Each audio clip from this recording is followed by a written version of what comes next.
I'm Sarah from SEWNZ. Chances are you've popped here to the YouTube channel to find out how to make a onesie pattern from our pattern range. This is the Easy Neck onesie.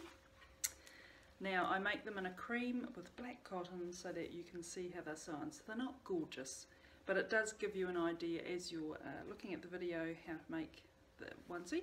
So we've got the nice wide neck opening to put it on, nice and easy for baby, long sleeves or short sleeves. It can be made in a romper or ankle length with the little foot as well. Even though this is pretty boring and cream, it's quite cute with the pink domes. Let's get going. This is the master sheet pattern for the Easy Neck onesie, and I'm using tracing violet to draft out the pattern pieces. I need to cut bias binding for the binding on the front and the back of the Easy Neck tee.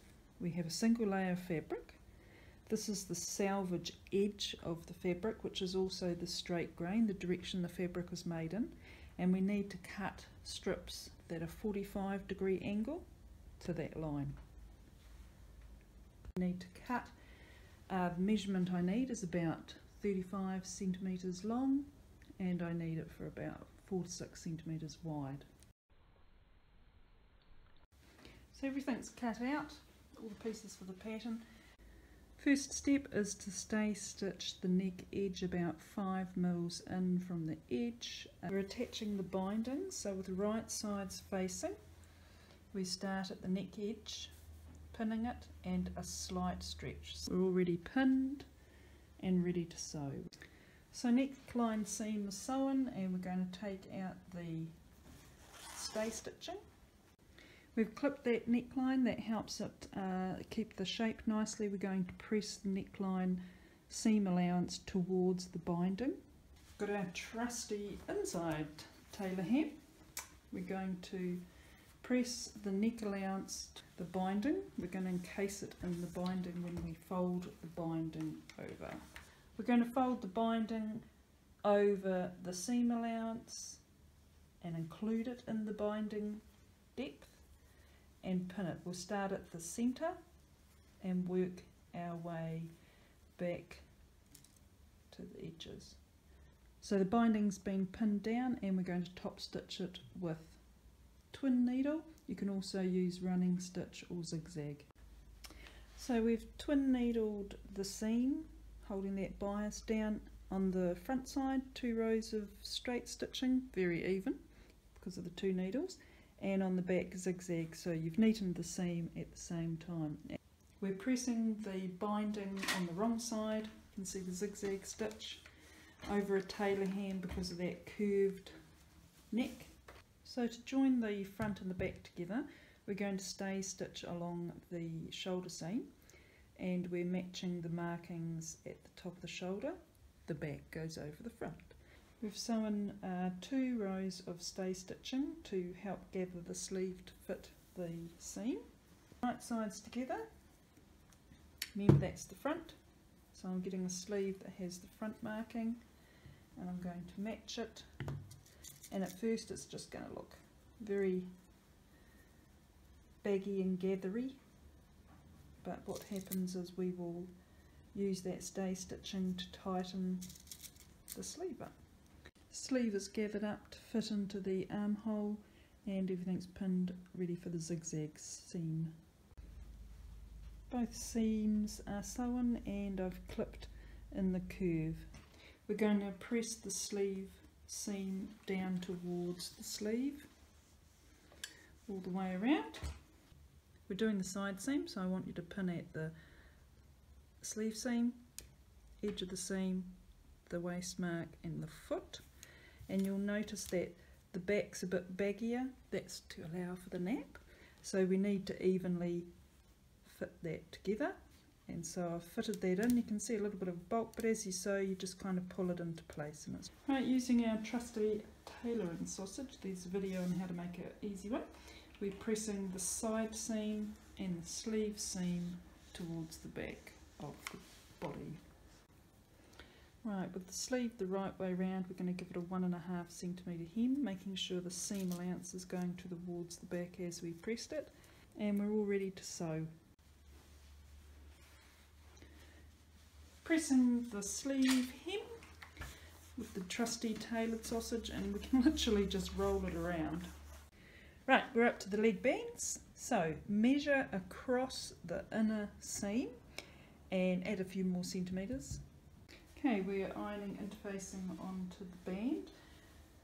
I pre-iron the band beforehand, 2 reasons. 1, flatten it, and 2, to actually heat it up a bit, which helps to make that adhering process happen. Centralise your interfacing and press a few seconds and lift up and move down again. We're going to fold the interfacing over and iron the band.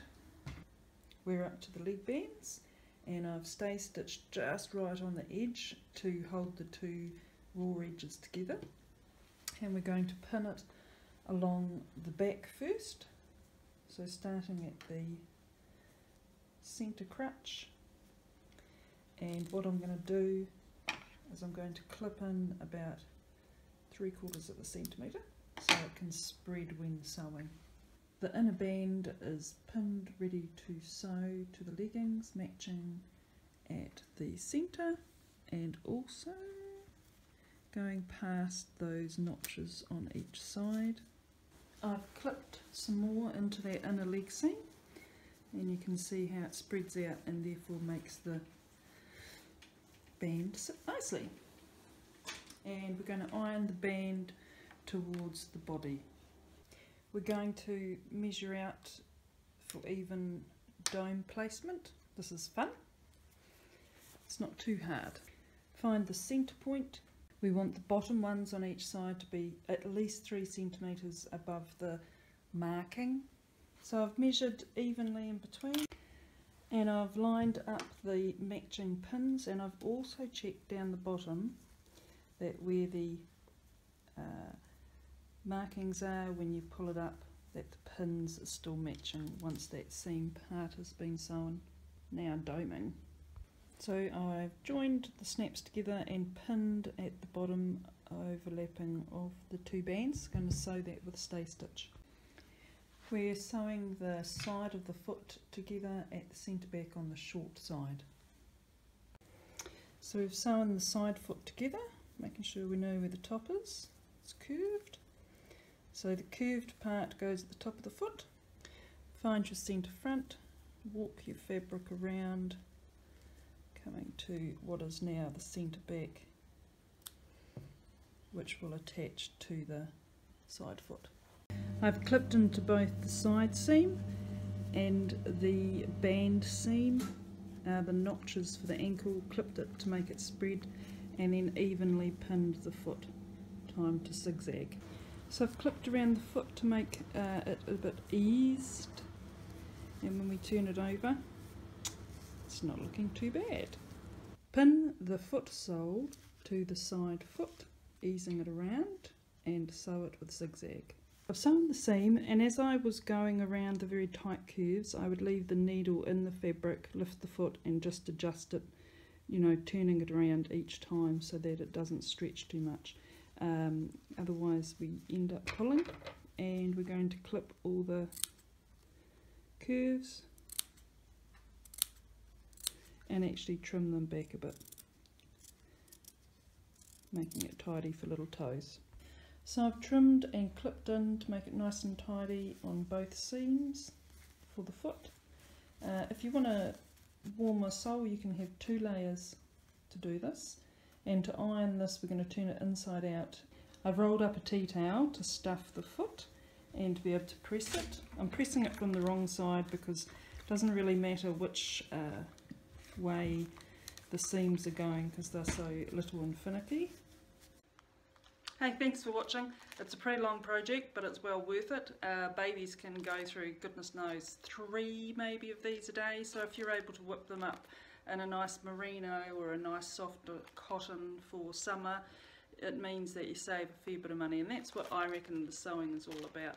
Saves money. So if you'd like to buy the pattern, go down to the link, get to the Etsy shop, buy the PDF, or contact me on the email for a hard copy pattern, and happy sewing!